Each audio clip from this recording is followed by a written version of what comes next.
Another grim milestone in the pandemic. The U.S. is nearing 8 million known cases of COVID-19. That's according to Johns Hopkins count. Tonight, the number of cases is going up in 44 states, and the number of deaths is going up in 30 states. Now, as the pandemic stretches on, it's hitting more and more rural areas just as hard as big cities. And that's certainly the case in Gove County, Kansas. When a wave of coronavirus swept through, the community really struggled to manage all the patients.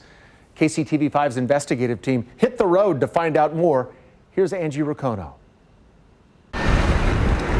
Gove County is about 4 hours from Kansas City. It's home to fewer than 3,000 people.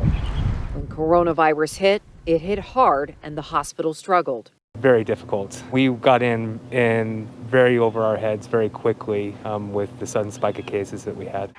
It is hard right now, but everybody's trying to do the best that we can. The county is sharing what happened, hoping they can help warn others. It really puts a strain on the employees.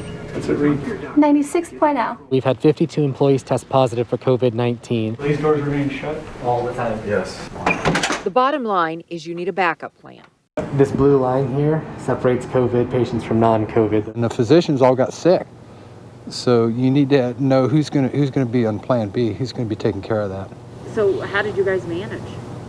You just do it. You get up in the morning and do it. Here's what happened. The county had 141 cases, 88 new positive cases in 2 weeks, 7 deaths in 10 days. Some of these people I've taken care of for 30 years. And I know their stories. I've been through a lot of good times and a lot of bad times with them. And you're absolutely right. It's heartbreaking. Virus swept through the hospital and law enforcement. Do you mind if I record you? We spoke to the sheriff by phone. How are you feeling? A lot better than I was a week ago. I couldn't get my breath. You ended up in the hospital? Yes. How many days did you spend in the hospital? I was at Hayes Medical Center for 5 days. He offered this insight. People are just not taking us serious. There's people who say that it's the same as a common cold, but I'm here to tell you it's not the same as a common cold.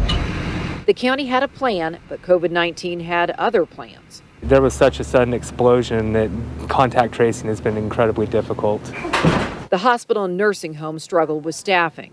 But there for about a week's time, we hardly had staff to fill shifts. We had to ask for volunteers. They even posted on Facebook for help, asking people in the county to consider taking an online course to be a temporary nurse's aide. The county has some proactive plans in place, including outdoor lunchrooms at the school where kids can take mask breaks. People are being encouraged to wear masks, but no plan is foolproof and things can rapidly change.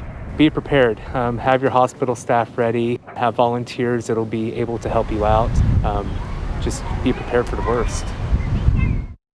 Kansas Health Secretary Dr. Lee Norman says what's happening in some of these rural communities needs to serve as a wake-up call. As for Gove County, they still have 4 patients in the hospital, but there are only 5 beds, highlighting that if coronavirus comes to a small community, it doesn't take much to overwhelm things. In Gove County, Kansas, Angie Racono, KCTV5 News.